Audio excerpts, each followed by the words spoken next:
pagi, selamat hari Minggu saudara. Salam damai sejahtera oleh kasih Tuhan kita Yesus Kristus. Salam berjumpa kembali di hari Minggu tanggal 20 Desember tahun 2020 dengan penuh damai Natal sukacita. Bersama GBI Altar Philadelphia, Jakarta. Baiklah, saatnya kita akan mempersiapkan hati dan pikiran kita untuk masuk dalam ibadah. Saya ajak kita semua untuk berdiri. Panggilan untuk beribadah.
Kiranya jadi dalam nama Tuhan, Allah Bapa, Allah Putra, Allah Roh Kudus, yaitu di dalam nama Tuhan Yesus Kristus.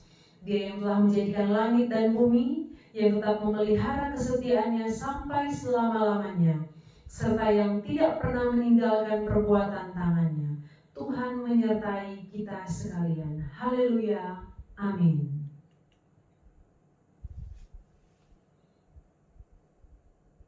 Kita mau puji Tuhan, kita mau bermazmur bagi Tuhan, kita mau menyatakan kemuliaan Tuhan lewat sukacita yang kita alami setiap hari. Kita mau puji Dia lewat nyanyian, lewat tari-tarian, lewat ucapan syukur yang akan keluar dari hati, dari mulut kita. Hark the herald angels sing.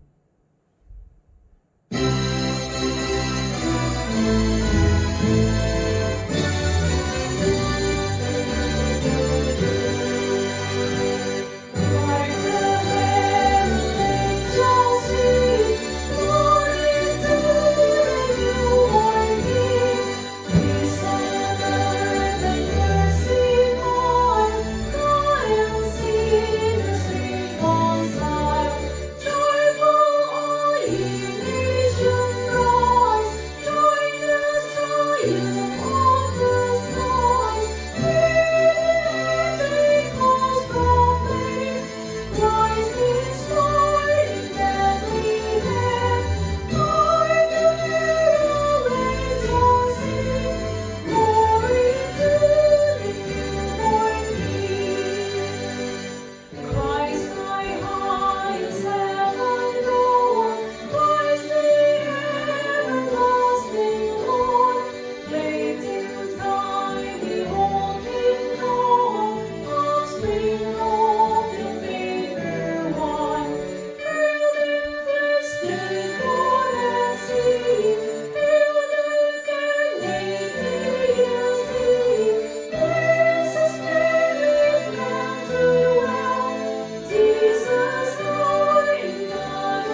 kita Yesus Kristus. Haleluya, haleluya, haleluya. Bapak Ibu, di tengah sukacita kita akan menyambut hari Natal nanti pada tanggal 25 Desember. Kita bersukacita karena kasih setia Tuhan tetap dalam kehidupan kita. Saat surga turun atas kita, kita akan merasakan selalu senantiasa kedamaian di hati kita. Heaven came down.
Haleluya, kemuliaan dan pujian kita hanya buat Tuhan.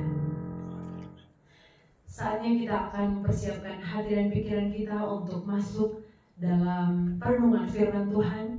Mari kita siapkan hati dan pikiran kita tundukkan kepala kita satu di dalam doa. Tuhan, Bapa kami yang baik, terima kasih atas kesempatan untuk belajar kembali tentang firman Tuhan. Saatnya kami diberikan kesempatan untuk mendengarkan firman-Mu. Beri hati kami untuk siap mendengar.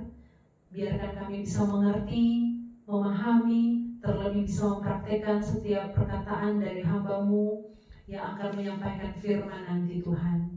Berkati dia lewat apa yang akan dia sampaikan, bibirnya, mulutnya Engkau mau urapi, pikirannya Engkau mau berikan hikmat Tuhan, agar segala sesuatu yang dia ucapkan, yang dia katakan berasal dari Tuhan, dan itu semua bisa memberkati kami yang mendengarkan.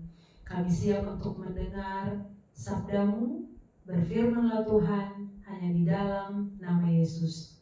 Amin. Dipersilakan duduk. Shalom, selamat pagi saudara-saudaraku yang dikasihi Tuhan. Selamat berjumpa kembali di dalam ibadah online GBI Altar Philadelphia. Pertama-tama saya menyampaikan terima kasih kepada Bapak Gembala Pendeta Titus Handoyo yang telah memberi kesempatan boleh menyampaikan rahasia kebenaran firman Tuhan pada pagi hari ini. Tema yang ingin disampaikan yaitu tema Natal, yaitu Aku telah mengalahkan dunia. Jika Yesus sudah mengalahkan dunia, maka itu berarti kita umatnya selayaknya memiliki sukacita, damai sejahtera di dalam Tuhan. Amin.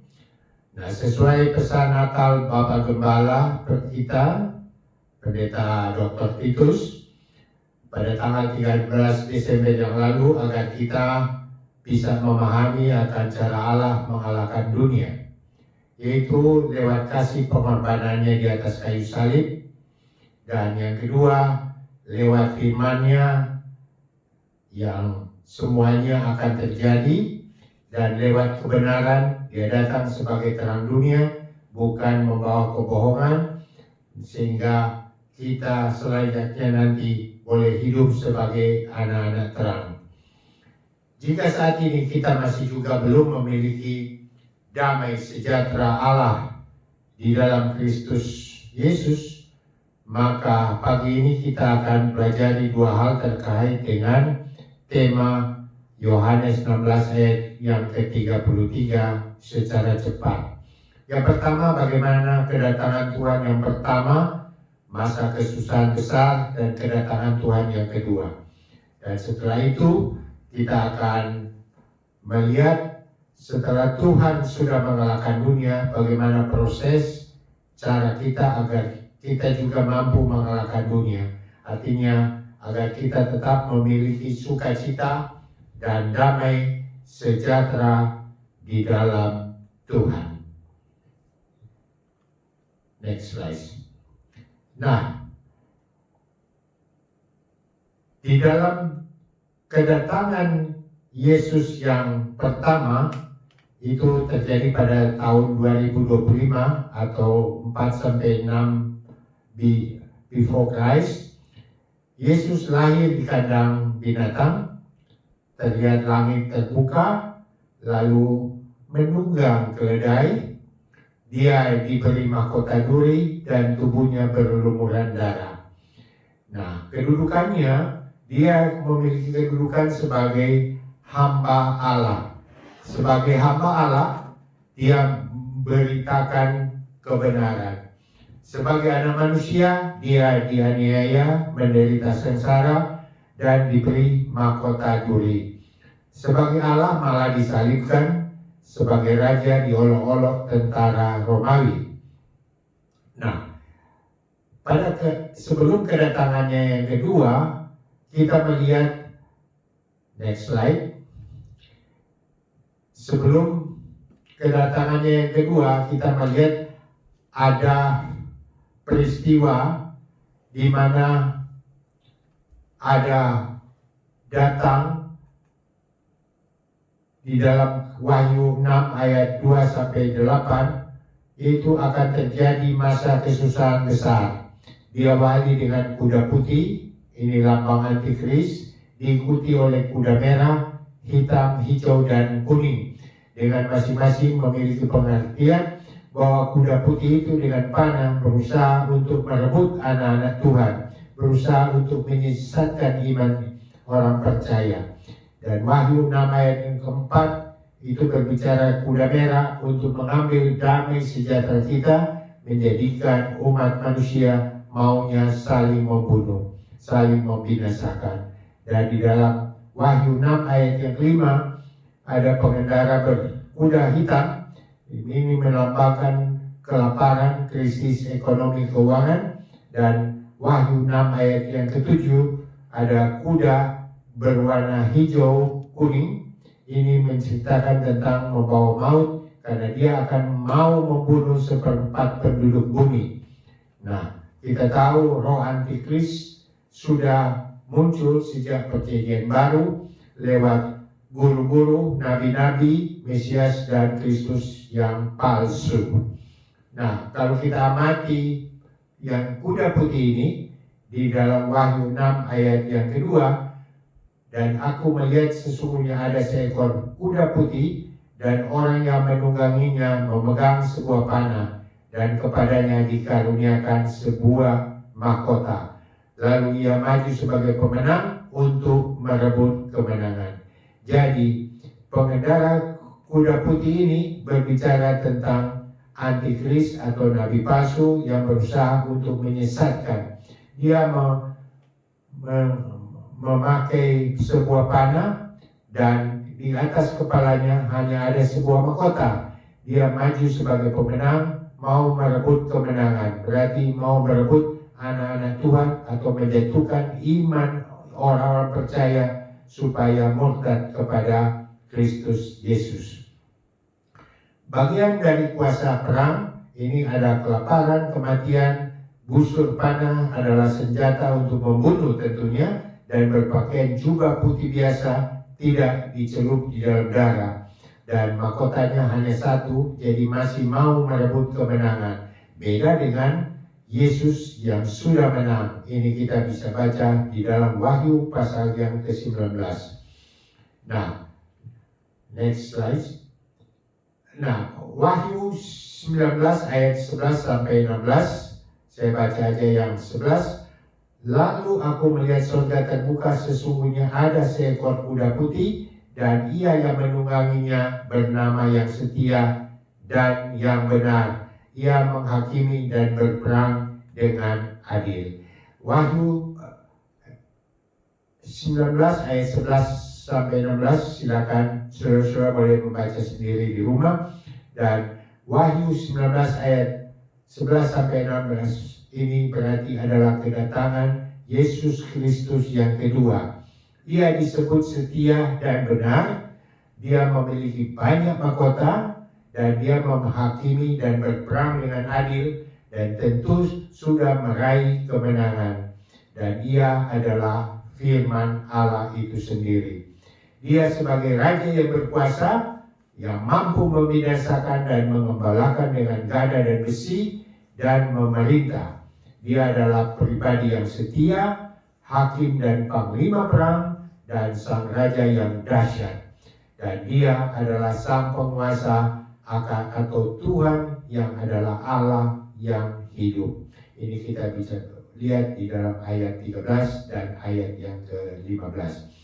Kedatangan Yesus yang kedua ditandai dengan langit yang terbuka, lalu ada penunggang kuda putih, banyak mahkota di kepalanya, dan berpakaian putih tetapi berlumuran dengan darah. Dan kedudukan dia sebagai hamba, berwenang untuk menghukum. Sebagai anak manusia, pemenang atas maut, mahkotanya banyak, dan sebagai firman, dia membinasakan mereka yang melawan, menolak firman. Sebagai raja, dia datang dengan kemurkaan yang besar atas mereka yang mempermainkan Allah. Wahyu 19 ayat 15 dan 16. Nah, kita kembali kepada tema Natal kita dan HUT GBI Altar Philadelphia Jakarta. Jadi Natal yang ke-2025 tepat dengan ulang tahun GBI Altar Philadelphia yang juga yang ke-25. Yohanes 16 ayat yang ke-33, semuanya itu kukatakan kepadamu supaya kamu beroleh damai sejahtera dalam aku. Dalam dunia kamu menderita penganiayaan, tetapi kuatkanlah hatimu, aku telah mengalahkan dunia. Jadi ada sukacita. Jadi ada sukacita untuk tanda sebagai kita orang pemenang. Jadi prinsip kita untuk bisa menerima sukacita ada 3 hal yang perlu diperhatikan. Yaitu yang pertama, prinsip menerima sukacita di dalam ayat 16 dan 22. Kemudian ada janji bagi orang percaya ayat 23 sampai 28 dan memiliki status boleh mengklaim akan janji Tuhan. Nah, prinsip menerima sukacita ini kita bisa baca di dalam Yohanes 16 pasal ayat yang ke-16 sampai 22. Tuhan memberi sukacita bukan dengan cara mengganti atau substitusi, bukan juga dengan cara menukar atau change, tetapi dengan merubah atau transform dari kesukaran penderitaan menjadi sukacita damai sejahtera. Yohanes 16 ayat yang ke-20. Aku berkata kepadamu, sesungguhnya kamu akan menangis dan meratap, tetapi dunia akan bergembira. Kamu akan berduka cita, tetapi duka citamu akan berubah. Tetapi duka citamu akan berubah menjadi sukacita. Nah, ada perbedaan antara mengganti atau substitut dengan menukar dengan mengubah. Jadi tidak sama. Layaknya seorang yang kesakitan, seorang wanita yang saat akan melahirkan itu menderita kesakitan, tetapi begitu bayinya lahir akan ada tangisan bayi yang memberi sukacita. Bayi yang sama yang sebelumnya memberi kesakitan sekarang juga memberi sukacita.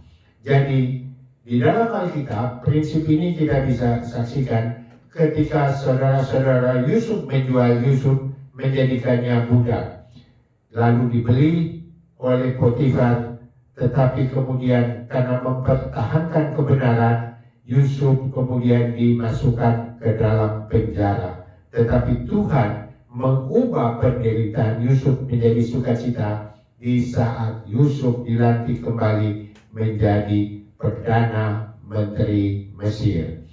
Begitu pula dengan kita boleh saksikan akan Daud. Dia dikejar dan mau dianiaya oleh Saul ketika dia telah berhasil mengalahkan Goliat. Dan dampaknya ketika dikejar dan mau dianiaya menjadikan Daud banyak belajar, semakin memahami akan kebenaran Tuhan, semakin banyak pujian mazmur yang dibuat oleh Daud. Yesus pun menderita ketika dianiaya. Dia pikul salib dan bahkan mati tersalib, ternyata bangkit mengalahkan maut dan Yesus kembali dimuliakan. Jadi di dalam Ibrani pasal yang ke-10 ayat yang ke-37 disebutkan bahwa sebab sedikit, bahkan sangat sedikit waktu lagi, dan Ia yang akan datang sudah akan ada tanpa penangguhan kedatangannya. Barangkali ini yang dimaksud oleh Bapak Gembala kita pada khotbah minggu yang lalu, di dalam kegelapan fase yang ketiga di saat pandemi ini, karena ada kemungkinan banyak penduduk dunia yang akan menderita dan mengalami kematian. Murid-murid Tuhan malah bergembira setelah mengalami penganiayaan. Kisah Rasul 5 ayat yang ke-41.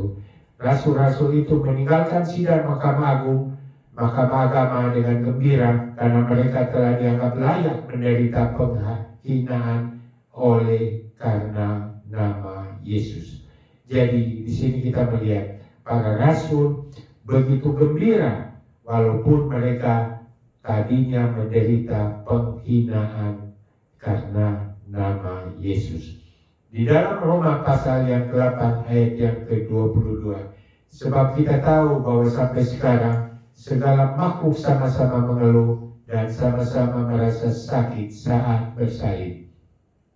Sekali lagi, di sini kita melihat Tuhan tidak mengganti penderitaan menjadi sukacita, tetapi merubah atau transform melalui penderitaan menjadi sukacita. Nah, kalau kita lihat di dalam Mazmur pasal yang ke-23 ayat yang ke-4, dikatakan bahwa sekalipun aku berjalan dalam lembah kekelaman, aku tidak takut bahaya, sebab engkau besertaku, gadamu dan tongkatmu itulah yang menghibur aku. Ini diterjemahkan dalam bahasa Indonesia, berjalan dalam lembah kekelaman. Kalau kita bandingkan dengan King James Version, dikatakan bahwa so I walk through the valley of the death. Jadi berjalan melalui lembah kegelapan. Jadi bukan berjalan dalam lembah kekelaman, tetapi berjalan melalui lembah kekelaman. Jadi yang kedua, ada janji Tuhan bagi setiap kita orang percaya untuk menerima sukacita. Yohanes 16 ayat yang ke-23 sampai ayat yang ke-28. Kita baca yang ke-24 saja. Sampai sekarang kamu belum meminta sesuatu pun dalam namaku. Maka mintalah, maka kamu akan menerima, supaya penuhlah sukacitamu.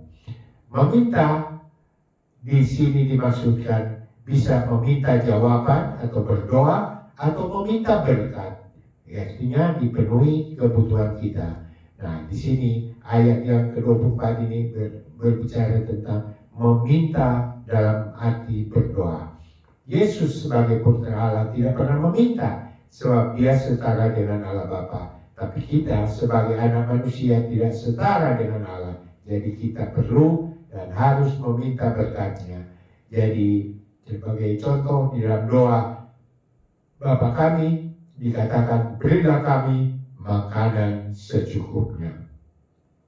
Yesus sebagai anak manusia ketika berada di Getsemani juga meminta jika boleh cawan murka Allah dijauhkan daripadanya. Tetapi begitupun saat disalib dia berteriak Eli Eli lama sabachthani, artinya mengapa engkau meninggalkan aku.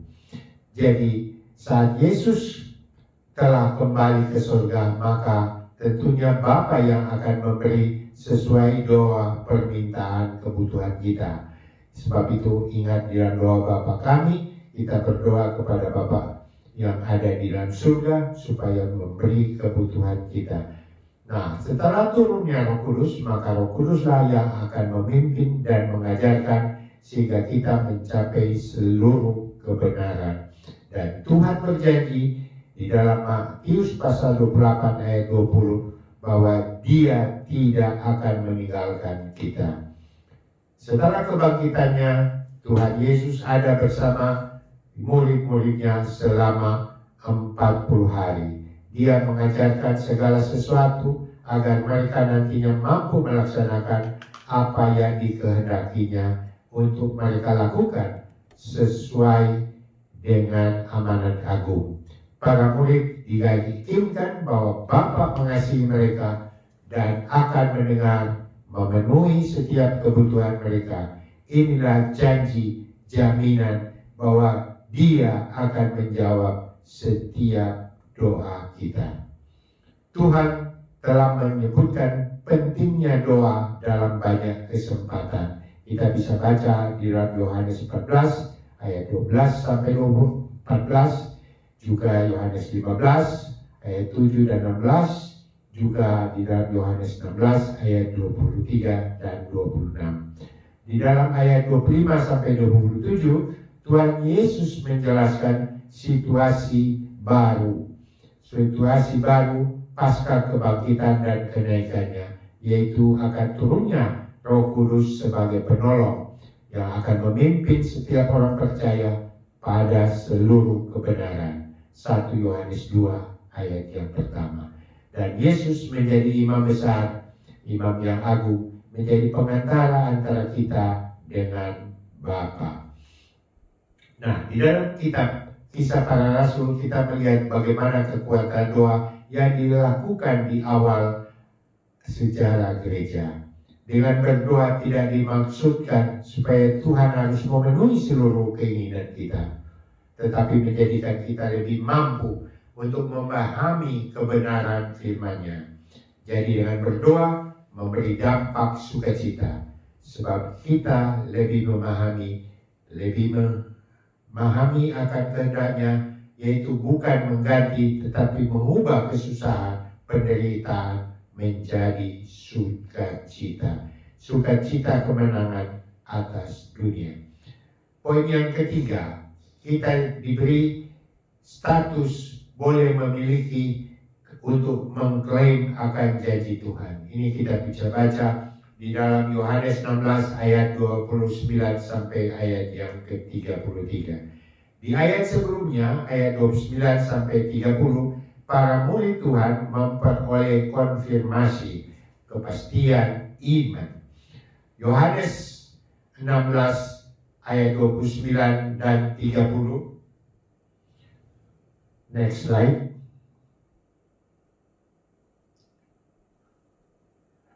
Nah, kata murid-muridnya, lihat sekarang engkau terus terang berkata-kata dan engkau tidak memakai kiasan. Dan sekarang kami tahu bahwa engkau mengetahui segala sesuatu dan tidak perlu orang bertanya kepadamu. Karena itu kami percaya bahwa engkau datang dari Allah. Berarti menyatakan bahwa mereka memahami apa yang telah Tuhan Yesus ajarkan. Walaupun dalam kenyataannya setelah Yesus ditangkap dan wafat di kayu salib, banyak yang meninggalkan Tuhan. Yang kedua, bukan hanya memahami saja, tetapi juga yakin dan percaya. Nah, di dalam doa Tuhan Yesus yang dicatat oleh Rasul Yohanes di dalam Injil pasal 17 ayat 6 dan 8, aku telah menyatakan namamu kepada semua orang yang engkau berikan kepadaku dari dunia. Mereka itu milikmu dan engkau telah memberikan mereka kepadaku dan mereka telah menuruti firman-Mu. Sekarang mereka tahu bahwa semua yang engkau berikan kepadaku itu berasal daripadamu. Ayat yang ke-8, sebab segala firman yang engkau sampaikan kepadaku telah kusampaikan kepada mereka, dan mereka telah menerimanya.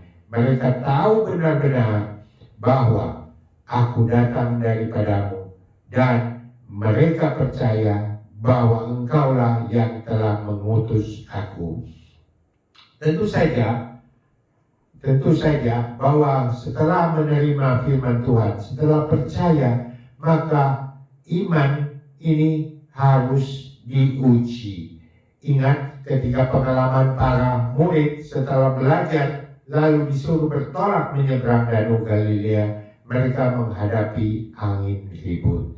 Ya, dalam angin ribut ini Tuhan Yesus memberi kesempatan supaya mereka berusaha dengan kekuatan sendiri untuk mengendalikan agar perahunya itu tidak tenggelam. Tetapi ternyata mereka tidak mampu dan mereka pada akhirnya berseru kepada Tuhan. Mereka berseru kepada Tuhan bahwa ini akan tenggelam. Lalu Yesus menghardik badai di laut atau danau Galilea ini. Maka mereka kemudian menjadi yakin bahwa Tuhan mereka maha kuasa. Yudas pun sebetulnya sudah diberi peringatan oleh Tuhan supaya tidak meninggalkan terang, tetapi dia meninggalkan terang dan menjual malah Yesus kepada musuh-musuh Tuhan. Dan kita melihat bahwa Yesus sebetulnya telah meminta agar mereka tak perlu mengikut Yesus ke kayu salib. Di dalam Yohanes 18 ayat yang ke-8, Tuhan Yesus berkata, "Telah kukatakan kepadamu, akulah dia. Jika aku yang kamu cari, biarkanlah mereka ini pergi." Jadi maksudnya, biarlah murid-murid itu pergi. Jadi jangan menganiaya mereka, tetapi cukup Tuhan saja yang akan mengalami atau ditangkap menanggung dosa umat manusia. Nah, di dalam Matius 28 ayat yang ke-20 dikatakan bahwa aku menyertai kamu senantiasa sampai akhir zaman. Nah, kita melihat ketika berada di Getsemani, Petrus, Yakobus, dan Yohanes juga menyertai Yesus berdoa di taman Getsemani, tetapi mereka tertidur. Meskipun begitu, Yesus tahu dia tidak sendirian sebab Bapa menyertainya.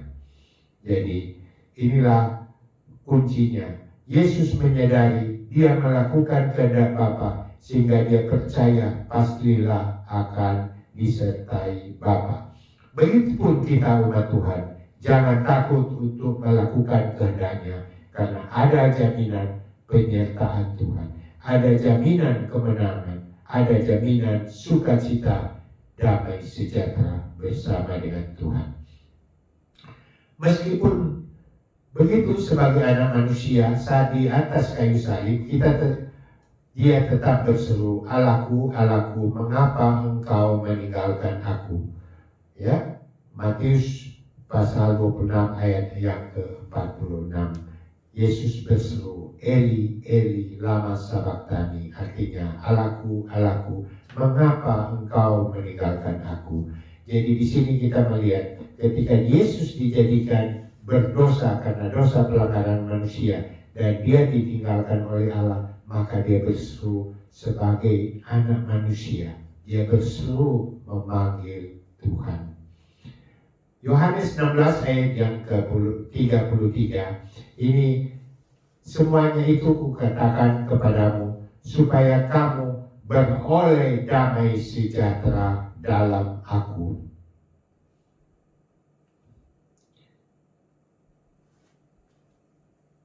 Yohanes 16 ayat yang ke-33, semuanya itu kukatakan kepadamu supaya kamu beroleh damai sejahtera dalam aku. Dalam dunia kamu menderita penganiayaan, tetapi kuatlah hatimu, aku telah mengalahkan dunia. Yohanes 16 ayat yang ke-33 ini menjadi klimaks puncak pernyataan Tuhan bahwa dalam dunia ada kesusahan, ada penganiayaan, ada penderitaan, tapi di dalam Tuhan ada sukacita, ada damai sejahtera, ada kemenangan. Di dalam dunia kita boleh mengalami penganiayaan, boleh mengalami penderitaan, tetapi hanya di dalam Tuhan kita mampu menaklukkan kesukaran dan penderitaan. Hanya di dalam Tuhan saja semua yang kita butuhkan pasti akan disediakan atau dipenuhi oleh Tuhan. Jadi Yesus mampu mengalahkan dunia sebab Dia adalah Allah yang tidak berdosa. Dia telah rela turun menjadi anak manusia, lahir bukan sebagai hasil perkawinan antara Maria dan Yusuf, tetapi lahir oleh kuasa Roh Kudus. Jadi dia tidak membawa dosa asal dari manusia pertama, Adam dan Hawa. Dan semasa hidupnya kita tahu dia memiliki darah dan daging. Ibrani 2 ayat yang ke-14. Meskipun dia memiliki darah dan daging, jadi tetap memiliki dorongan untuk berbuat dosa, tapi tidak melakukan perbuatan dosa. Dia tetap taat sampai mati di atas kayu salib, lalu bangkit mengalahkan maut, naik ke surga, kembali menduduki tahtanya sebagai raja di atas segala raja. Jadi ingat, dunia ingin mengalahkan kita. Sebab itu setan gunakan keinginan dunia untuk menjatuhkan kita. Jadi jika Tuhan Yesus telah mampu mengalahkan dunia, apakah kita pun akan mampu mengalahkan dunia? Kalau ya, bagaimana caranya? Tentu saja tidak dengan hanya berbuat baik untuk mengalahkan dunia, tetapi hanya dengan beriman kepadanya. Yohanes pasal yang ke 1 Yohanes 5 ayat 3 sampai ayat yang ke-5. Sebab inilah kasih kepada Allah, yaitu bahwa kita menuruti perintah-perintahnya. Perintah-perintahnya tidak berat, sebab semua yang lahir dari Allah mengalahkan dunia. Dan inilah kemenangan yang mengalahkan dunia, yaitu iman kita. Ayat yang ke-5. Siapakah yang mengalahkan dunia selain daripada dia yang percaya bahwa Yesus adalah anak Allah? Sekali lagi, siapakah yang mengalahkan dunia selain daripada dia yang percaya bahwa Yesus adalah anak Allah? Jadi dengan berseru dan percaya kepada Yesus akan memampukan kita untuk mengalahkan dunia. Sebab dia, Yesus, sudah terlebih dahulu mengalahkan dunia. Dan kita harus tetap ingat bahwa Tuhan kita adalah Tuhan yang Maha Pengampun. Dia Maha Kuasa dan Maha Adil. Sebagai kesimpulan, pertama, bahwa Yesus yang datang 2025 tahun yang lampau akan datang kembali sebagai Raja di atas segala raja. Siapkah kita akan kedatangannya? Yang kedua, ada 3 hal yang menjadikan kita seharusnya mampu untuk mengalahkan dunia. Yang pertama adalah prinsip boleh menerima sukacita. Ini kita bisa baca di dalam ayat yang ke-16 sampai ayat yang ke-22. Dengan cara merubah transform penderitaan menjadi sukacita. Prinsip ini tidak akan terjadi jika kita tidak memiliki iman percaya kepadanya. Prinsip yang kedua, ada janji bagi setiap orang percaya. Ini kita bisa baca di dalam ayat 23 sampai ayat yang ke-28 yang akan terpenuhi manakala kita percaya dan beriman kepadanya dan mau berseru dalam doa permohonan.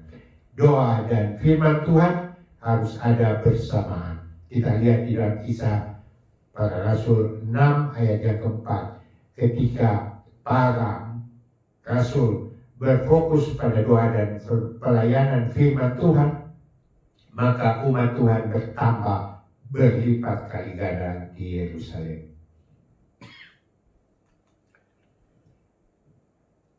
Prinsip yang ketiga, kita perlu memiliki status boleh mengklaim akan janji Tuhan.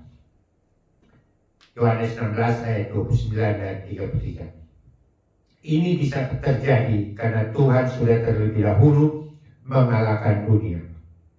Dia rela mau mati menebus kutuk dosa kita di atas kayu salib, sehingga pasca kebangkitan dan kenaikannya ke surga, Yesus saat ini menjadi imam agung, pengantara bagi kita. Jadi sukacita terjadi karena Tuhan telah mengalahkan dunia. Dia mau merubah kutuk dosa kita menjadi berkat, duka kita menjadi sukacita. Puji Tuhan. Jadi inilah pokok renungan kita pada pagi hari ini. Amin.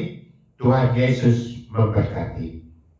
Nah, sebelum kita masuk ke dalam doa syafaat dan doa berkat, maka Dewi saya undang akan menyanyikan satu pujian, Rejoice, the Lord is King. Puji Tuhan, kita tadi berkati lewat pemberitaan firman Tuhan oleh Bapak Pendeta Welly Sonda. Kita akan mengungkapkan syukur kita lewat pujian kita kepada Tuhan. Kita mau tinggikan nama Tuhan, membesarkan Dia yang adalah Raja di atas segala raja. Rejoice, the Lord is King.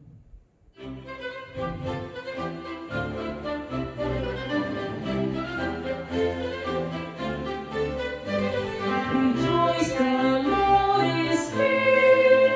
Your Lord and King adore. Rejoice, give thanks and sing and triumph evermore. Lift up your heart, lift up your voice, rejoice. Again I sing, rejoice.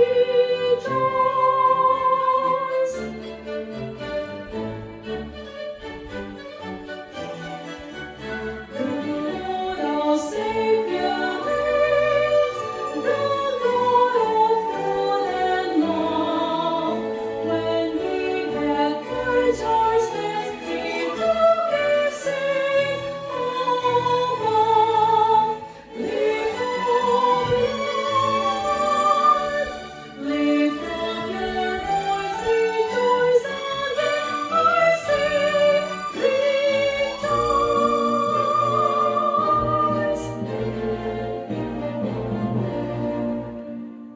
Sing and hail, He rules o'er earth and heaven. The keys of death and hell are toward Jesus given. Rejoice, rejoice. Again I say rejoice. Christ in glorious crown, our Lord the Judge shall come and take His servant up to eternal home. Lift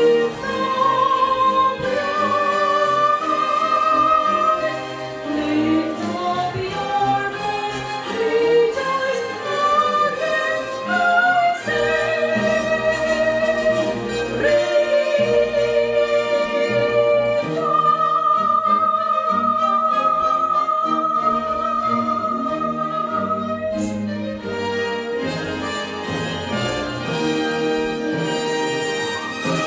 Beri kemuliaan buat nama Tuhan kita.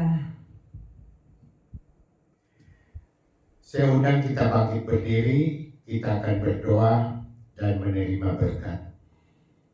Ya Tuhan Allah Bapa yang bertatah dalam kerajaan surga, kami bersyukur Tuhan kalau pada pagi hari ini kami boleh mendengar firman-Mu. Biarlah firman-Mu Engkau boleh meteraikan di dalam kehidupan kami, sehingga boleh kami lakukan dan boleh menerima sukacita yang datang daripada Tuhan. Terima kasih Tuhan. Secara khusus pada pagi hari ini kami berdoa untuk bangsa dan negeri kami. Kami berdoa untuk pemerintah kami, Bapak Presiden, Wakil Presiden, para Menko, Menteri, Gubernur, Wali Kota, Camat, Lurah, juga pejabat kepolisian dan TNI. Kiranya Tuhan berikan hikmat takut akan Engkau, beri hijab bijaksana sehingga mereka dapat memerintah negeri ini dengan seturut kehendak-Mu. Kami juga berdoa untuk mereka yang sakit, juga para petugas medis dan paramedik teristimewa yang terlibat dalam penanganan COVID-19. Kita berdoa juga untuk mereka yang telah berupaya untuk ketersediaan vaksin. Kiranya Tuhan dapat membuka jalan sehingga vaksin yang akan kita peroleh dan gunakan adalah vaksin yang aman, efektif untuk mencegah penularan COVID-19. Kita juga berdoa ya Tuhan untuk mereka yang telah membantu pelayanan misi gereja, baik lewat doa, baik lewat persepuluhan, pemberian persembahan syukur dan diakonia. Kami juga berdoa ya Tuhan untuk saudara kami yang saat ini, bulan ini berulang tahun. Kiranya sebagaimana Tuhan telah pelihara selama setahun biarlah Tuhan juga akan beri kemurahan di tahun yang mendatang, sehingga mereka boleh menjadi alat-Mu yang indah. Kami juga berdoa untuk Bapak Gembala kami, Bapak Pendeta Titus Hagai Handoyo yang saat ini masih berada di Singapura bersama Ibu Eli. Tuhan kiranya mau beri dia kesembuhan yang sempurna, proses pemulihannya Tuhan campur tangan, sehingga pada waktunya Tuhan dia boleh kembali ke Indonesia dan melayani di Indonesia, melayani jemaat Tuhan yang ada di GBI Altar Philadelphia dan dimanapun dia berada. Juga para pekerja, tim pengembalaan di dalam gereja kami, kiranya Tuhan juga mau menolong mereka. Kami juga berdoa ya Tuhan untuk saudara kami yang tidak kami kenal, yang mungkin mengikuti ibadah lewat online ini. Tuhan tahu apa yang menjadi pergumulan mereka masing-masing. Kiranya Tuhan campur tangan dan biarlah berkat-Mu akan melimpah atas kehidupan anak-anak Tuhan. Terima kasih ya Tuhan. Ini saudara-saudara yang kekasih, mari terimalah berkat dan anugerah daripada Allah Bapa, kasih sayangnya Tuhan kita Yesus Kristus, persekutuan Allah Roh Kudus kiranya menyertai saudara sekalian mulai saat ini sampai Maranatha. Yesus kembali datang di awan-awan menjemput kita sebagai gerejanya. Haleluya, haleluya, amin.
Puji Tuhan, kita telah selesai mengikuti ibadah online pada hari Minggu 20 Desember tahun 2020. Shalom dan sampai jumpa kembali di ibadah yang akan datang. Tuhan Yesus menyertai saudara. Amin.